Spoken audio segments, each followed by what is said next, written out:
Bonjour à tous, c'est le Killer qui vous parle pour une nouvelle review vidéo. Aujourd'hui consacrée à un ensemble de jeux tiré du film Lego Ninjago sorti en 2017. Il s'agira de la référence en 10618, le Destiny's Bounty ou en français le QG des ninjas. Un modèle donc qui contient 2295 pièces, et oui, et qui coûte la somme de 164,99 €. Voilà, un modèle qui devrait vous prendre à peu près 3h30 à construire, le tout en 527 étapes. Donc, comme vous pouvez le voir, eh bien, de gros nombres pour ce très gros modèle de cette gamme tirée du film Lego Ninjago. Et qu'est-ce qui est gros? Et bien, c'est aussi le mode d'emploi, donc avec ces fameuses 527 étapes à l'intérieur, et bien sûr les petites pubs maintenant qu'on commence à connaître, aussi bien pour le site internet, voilà, que donc pour les autres modèles de la gamme sur 2 pages. Vous aurez aussi donc les jeux vidéo sur console de salon, l'attraction Legoland, jeux vidéo sur tablette, et enfin la liste des pièces, comme vous pouvez le voir, hein, sur 3 pages. Et enfin, la gagne avec Lloyd. Lloyd, d'ailleurs, qu'on retrouvera dans les figurines de ce modèle au nombre de 7 au total.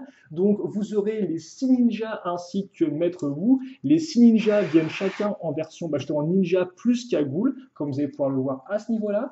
Alors, laissez-moi juste le temps, bien évidemment, de faire la petite mise au point. Voilà, je crois que c'est parfait. Alors, Lloyd, que vous pouvez aussi retrouver dans 5 autres modèles, hein. Je ne vais pas vous faire tous les modèles à chaque fois, ce serait un peu long et pas spécialement utile. Kai, quant à lui, que vous pouvez retrouver dans 4 autres modèles, voilà, donc tel quel. Et c'est pareil aussi pour Zen et Jay, hein, 4 autres modèles pour ces ninjas-là, voilà. Et je me permets de vous montrer bien sûr l'arrière de leur corps ainsi que leur second imprimé de tête, comme on peut le remarquer, hein. Donc là encore, très détaillé, voilà, pour nos différents ninjas comme ceci. Donc bien sûr, hein, dans le modèle, vous n'avez que cette figurine. Moi, j'en ai mis d'autres en plus afin de mieux vous montrer plus facilement les seconds imprimés, aussi bien pour le dos que pour la tête.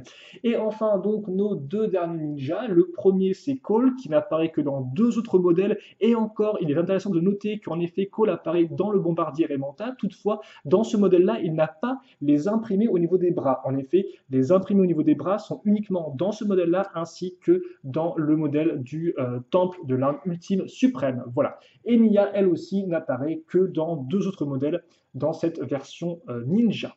Voilà. Et vous aurez ensuite donc Sensei Wu. Alors Sensei Wu, pourquoi ou Maître Wu, devrais-je dire.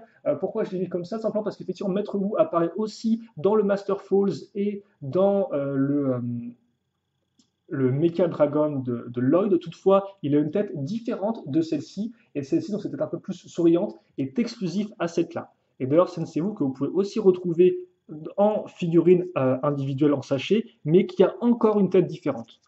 Donc, grosso modo, on a 3 imprimés de tête pour Wu. Voilà, alors par contre, si j'arrive à mettre sa tête dans sa barbe, comme ceci. Donc, on a effectivement 3 imprimés de tête distincts, et celui-ci est exclusif. Et vous aurez aussi donc le pointeur laser. Donc, vous pouviez aussi retrouver là encore dans le Mech Dragon ainsi que dans le Garba Mechaman.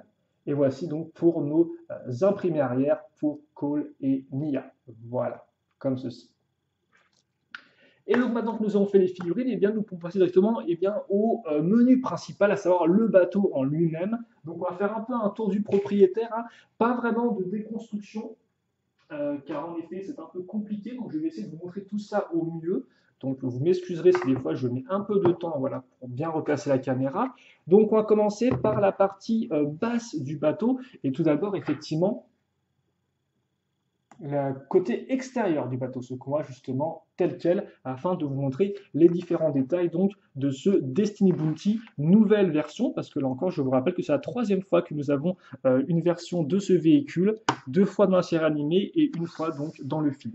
Et donc dans le film, justement, eh bien, on a affaire à un bateau qui est plus large que long, véritablement, et surtout un bateau qui va vraiment mener, excusez-moi, non, meuler, effectivement, mêler une esthétique traditionnelle ainsi que beaucoup de détails et d'accessoires. Donc ça, on va le voir ensemble au fur et à mesure.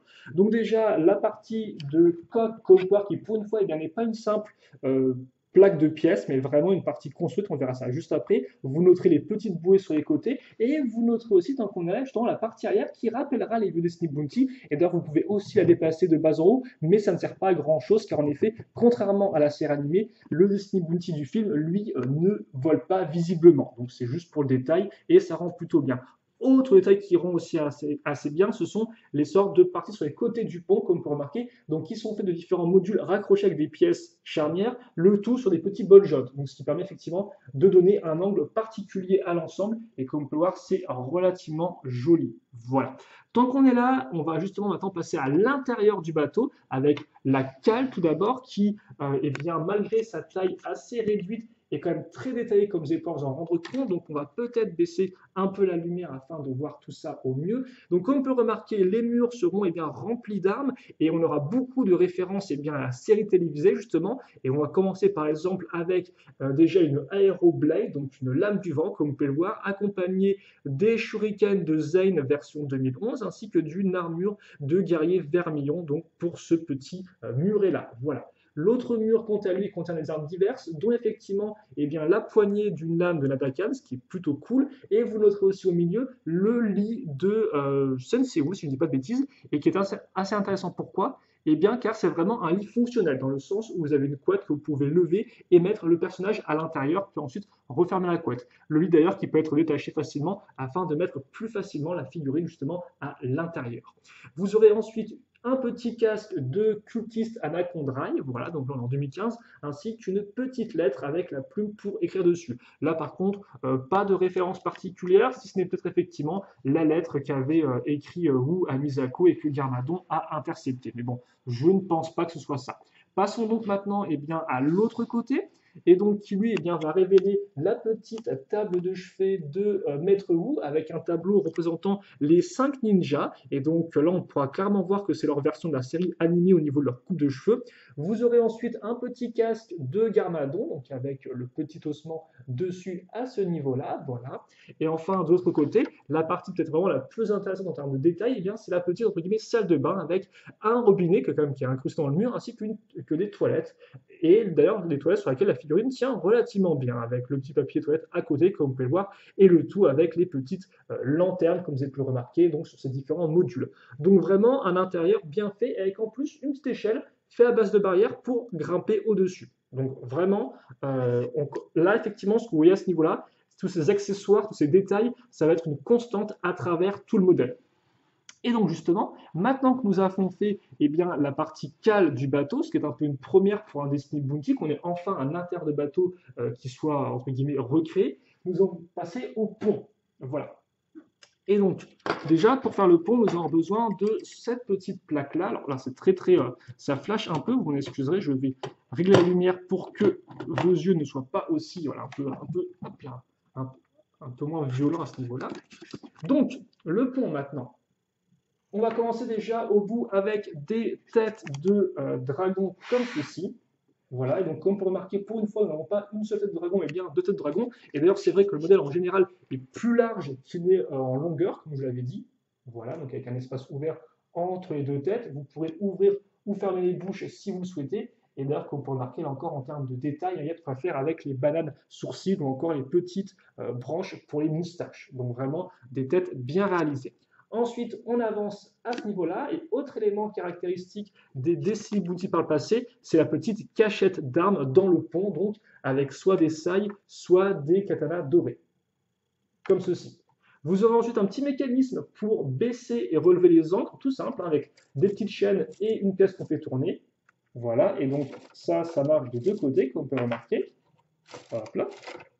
Et donc ensuite, justement, on passe un peu à la partie centrale du pont. Vous noterez sur les côtés ces chouettes détails, donc des lanternes qu'on retrouvera en 4 exemplaires, ainsi que les petites plantes en pot. Donc ce qui est assez intéressant d'avoir un peu de végétation sur un bateau, mais c'est tout bien casé. Les cannes à pêche. Et justement, qu'est-ce qu'on fait avec des cannes à pêche? On pêche des poissons. Des poissons que vous allez retrouver ici et là, voilà. Et vous pourrez aussi noter, bien sûr, les accessoires comme le balai pour passer le ménage sur le pont à ce niveau-là, ainsi que la petite théière essentielle, bien évidemment, la tasse ici. Dans le carton, ils sont dans la caisse ici, vous aurez des cartes à jouer Ninjago, et là, vous aurez une petite canette de boisson.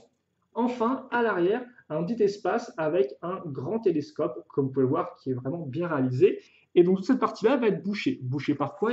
Par un nouveau module un peu plus important que la petite plaque que j'ai rajoutée juste à l'instant pour le pont. Donc, je vais vous montrer ça. Et d'ailleurs, pour faire ça au mieux, je vais sortir, voilà, la petite plaque tournante. Et donc justement, la partie suivante, c'est la partie du dojo. Donc on aura vraiment un petit dojo intégré en plus au Destiny Bounty, comme ceci. Et donc, juste pour donner un ordre d'idée, en termes de dimension, nous sommes du 20 cm de long, du 15,5 de largeur et du 8 de hauteur. Et il faut savoir que la partie qui se mettra au-dessus ensuite, eh bien, fera à peu près la même dimension. Et donc, comme vous pouvez le voir, hein, si on repart de zéro, on retrouvera à nouveau notre petite échelle faite en pièces de barrière, la grande porte ouverte, l'écriture dojo à ce niveau-là, la petite porte ici, la partie de toit sur les côtés avec des pièces de chenille, ainsi que les pans de mur avec de chouettes autocollants, là encore un peu végétatifs. Par contre, c'est vraiment des pans de mur et non pas des fenêtres, hein. Vous ne pouvez pas les ouvrir, ils vont rester coincés tels quels.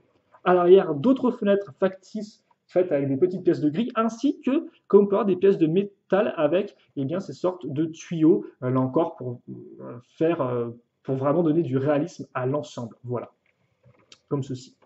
Et donc ensuite, quand on va à l'intérieur de notre petit dojo, qu'est-ce qu'on retrouve? Eh bien, je vais vous le montrer là encore assez rapidement si je peux. Vous aurez un parchemin, comme vous pouvez voir, ainsi que beaucoup d'armes. Donc 3 petites armes à ce niveau, une arbalète là, vous aurez à nouveau d'ailleurs une seconde paire de katana et un petit mannequin d'entraînement. Donc en fait, un peu une version mini de ce qu'on pouvait trouver dans le Spinjitzu Training, le petit modèle entrée de gamme. Voilà. Et vous remarquerez aussi que malgré l'espace un peu petit pour jouer dedans, donc moi j'ai des grosses mains forcément, que vous aurez un peu moins de mal, vous aurez des tenons, donc vous mettez les figurines dessus afin de les faire se battre dans des petites scénettes de jeu. Voilà.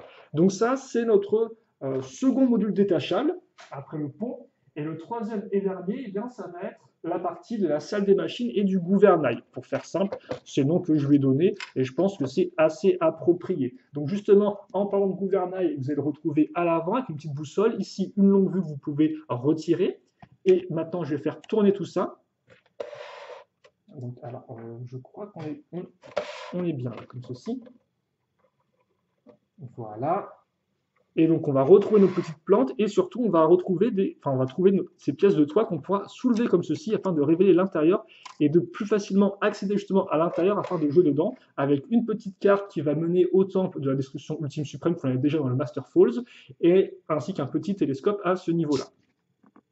Voilà, et l'intérieur par contre est assez vide comme on peut le remarquer, et cette partie au-dessus, ici, là, c'est avant tout des sortes de grosses pièces grises pour représenter un peu la machinerie du bateau. Donc ça s'arrête un peu là, voilà. Toutefois, on a quand même d'autres éléments de détail, donc on va rebaisser ça, vous pouvez bien sûr le faire avec les autres pans de toit sur l'autre côté, comme ceci.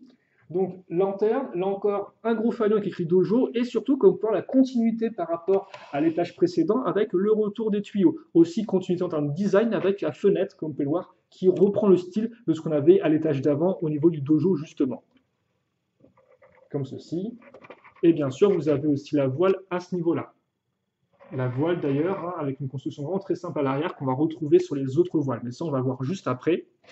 Car en effet, je pense qu'il est venu bien, le temps d'assembler tous ces modules ensemble, puis ensuite de mettre les voiles, et enfin, justement, pas vraiment de mettre les voiles de façon figurative, mais en tout cas, voilà, de mettre littéralement et de finir là-dessus. Donc, comme par à l'arrière, hein, Destiny Bounty, donc écrit en écriture anglaise ou avec l'alphabet Ninjago, et vous avez aussi cette espèce de grosse pièce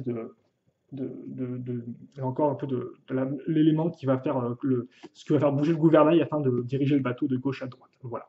J'ai plus le terme technique exact, vous m'excuserez. Et donc, tous nos modules eh bien, vont se caser les uns sur les autres grâce à des pièces lisses afin de facilement bien, pouvoir mettre et enlever les différentes parties pour pouvoir y accéder et jouer plus facilement. Donc, ce qu'on va faire, c'est prendre un peu de hauteur, voilà, afin que vous puissiez voir ça au mieux, entre guillemets, quoi, parce que c'est un peu compliqué quand même.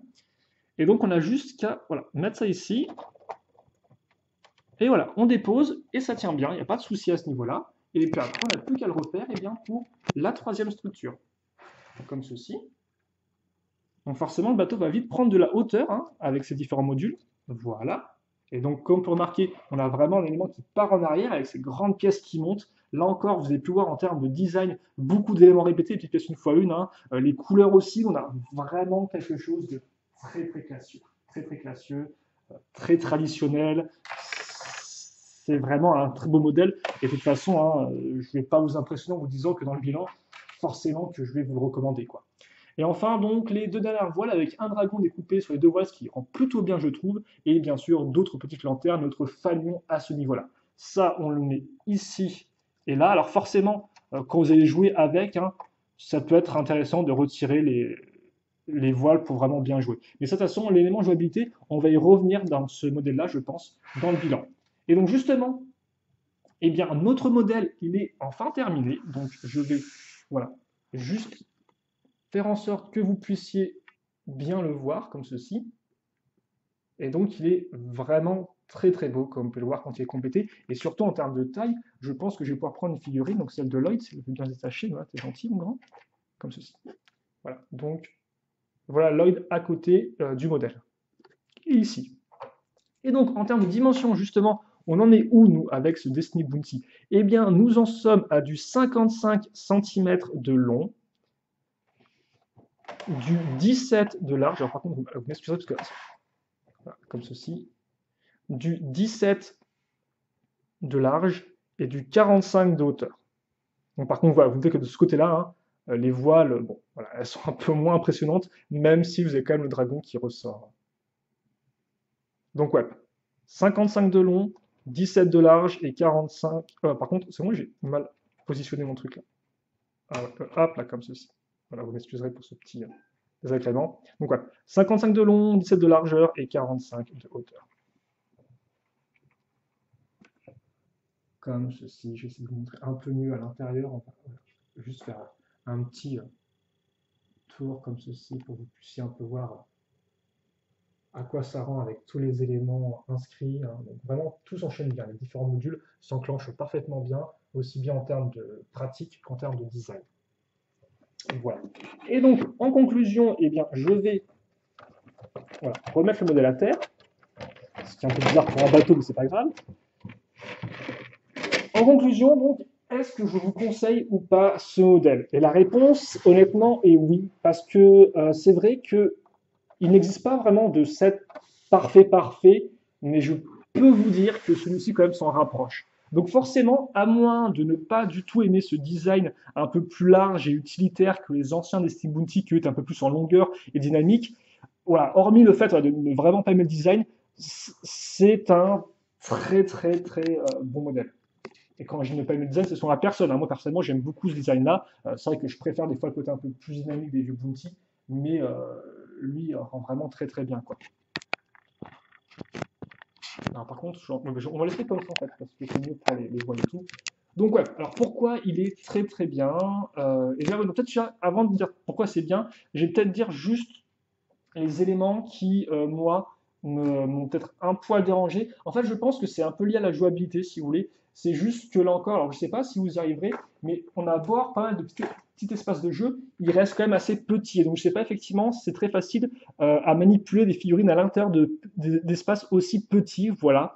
Donc ça, c'est un peu mon premier souci avec le modèle-là. Et après, c'est un peu le seul, car en effet, justement, autant j'ai un peu peur que la jouabilité soit un peu compliqué à déplacer les figurines dedans, autant en termes de jouabilité, c'est aussi eh bien, un très bon modèle, car vous l'avez compris, on a un peu affaire à une maison de poupée. Alors vous allez me dire, ouais, maison de poupée, c'est pour les filles, les circulaires. Pas spécialement. Et pourquoi je dis maison de poupée? Parce que, eh bien, justement, déjà, vous allez retrouver plusieurs pièces différentes, et ça, c'est super cool, parce que c'est vrai que les Steam Multi, depuis longtemps, on voyait dans la série animée qu'il y avait des pièces à l'intérieur, mais en set, bah forcément, c'était pas vraiment reproduit, quoi, hein, voilà. Donc là, on a enfin une cale qui est équipée avec une chambre et tout, ça c'est vraiment déjà intéressant pour tout bon fan de Ninjago et aussi en termes de jouabilité. Et justement, en plus des pièces, on a des pièces justement qui sont équipées hein, en termes d'accessoires, aussi bien donc en termes d'armes. Hein, vous avez pu le voir là, c'est vraiment le côté dojo entraînement est vraiment très mis en avant avec beaucoup d'armes et autres. Et là, bien sûr, il y a encore le pont pour pouvoir se battre dessus, mais aussi avec des accessoires divers, boissons avec le thé, petits balais, les instruments pour regarder quand on est en mer, etc., où on va. Donc tout ça fait que, eh bien, il y a vraiment de quoi s'amuser dedans, quoi, de faire plein. C'est vraiment un espace qui est vivant. Et c'est aussi un espace qui est vivant, justement, du fait de tous ces détails-là, et aussi, justement, du fait de sa diversité au niveau des différentes structures. Hein, dojo, salle des machines, chambre, canne à pêche, plantes, pour ajouter un peu de végétation. Donc là encore, on a vraiment un côté très naturel aussi et un côté très zen, je trouve, qui ressort du modèle. Alors c'est toujours un peu classique de dire ça pour quelque chose qui est un peu asiatique, hein, là c'est zen, etc. Mais là, c'est vraiment le cas, quoi. Les couleurs beige apaisent, les voiles un peu blanches, le dragon comme ça, le côté un peu plus large du véhicule, un peu plus utilitaire, les bouées, tous ces éléments font et bien que c'est un modèle qui est vraiment agréable à regarder et aussi sympathique à jouer avec, quoi. Et là encore, agréable à regarder, pourquoi? Parce que les différents éléments de construction sont intéressants, aussi bien à regarder qu'à construire. C'est vraiment fascinant de construire ce modèle-là, je trouve, parce qu'il y a plein de petites idées de construction qui sont vraiment intéressantes. Toute la partie de la coque, justement, avec les murs qu'on va construire comme ça, pour les mettre sur les côtés, vraiment équipés en différents éléments, les petites toiles que vous avez pu voir, la tête de dragon, etc. Les structures comme ceci qui sont un peu plus traditionnelles en termes de construction de structure justement, et bien tout ça est réuni dans un seul modèle, et donc ça fait qu'on sent honnêtement que le designer a pris du plaisir à faire un tel modèle, à mettre autant de taille dedans, et pour nous aussi qui construisons à l'arrivée, eh bien c'est tout aussi plaisant, quoi. Et je me rends compte que je vais pas pouvoir mettre toutes mes figurines. Donc au final, vous avez un modèle qui fonctionne sur tous les points en termes de design, avec son côté traditionnel et aussi ses petites nuances de végétation, de côté un peu plus métallique avec les tuyaux, les lanternes, et tout ça. Vous avez justement ensuite la construction avec les éléments détaillés, les techniques intéressantes, et enfin vous avez la jouabilité avec toutes les pièces ici et là. Et donc c'est vrai que et en plus, en termes de figurines, vous avez aussi donc les 6 ninjas dans un seul modèle, ainsi que CNCU. Et donc tout ça fait qu'on a vraiment un modèle qui est bien plus que complet en tout point, quoi. Et donc, comme je vous disais, moi, à part effectivement l'air des voiles qui est un peu tristouné et le fait que peut-être, justement, bah voilà, le dojo est bien cool, mais peut-être un peu petit pour vraiment jouer facilement dedans, hormis ces deux points-là, je n'ai rien à redire sur le Destiny Bounty qui, pour moi, est vraiment un très joli modèle et aussi un très joli hommage au Destiny Bounty qu'on avait aussi dans la série animée, qu'en fait, à la tradition du Destiny Bounty, quand même, qui est un des véhicules emblématiques des ninjas et qui là, même s'il ne vole pas, eh bien, arrive à être tout aussi intéressant grâce à sa montagne d'éléments détaillés et de construction intéressantes. Voilà. Donc j'espère que vous l'aurez compris. Moi, le Destiny Booty, je vous le recommande. Je pense qu'il vaut son prix. Forcément, 165 euros, ce n'est pas donné. Mais avec 2200 pièces et autant de contenu, honnêtement, je pense que ça les vaut. Donc après, là encore, attendez éventuellement Noël. Peut-être qu'il baissera le prix dans les grandes surfaces s'il le stocke ou pas. Hein, c'est très possible. Mais ouais, honnêtement, même pour 164 euros, je pense qu'il vaut entièrement le coup et je ne peux que vous le recommander. C'est vraiment un très bon modèle pour tout bon fan de Ninjago, je pense. Voilà, on se quitte là-dessus. Je pense avoir assez parlé. Questions, commentaires, allez-y. Et puis nous, eh bien, on se retrouve très prochainement donc pour de nouvelles vidéos. En attendant, passez une bonne journée, une bonne soirée, une bonne ce que vous voulez. Et à la prochaine. Salut à tous et à toutes.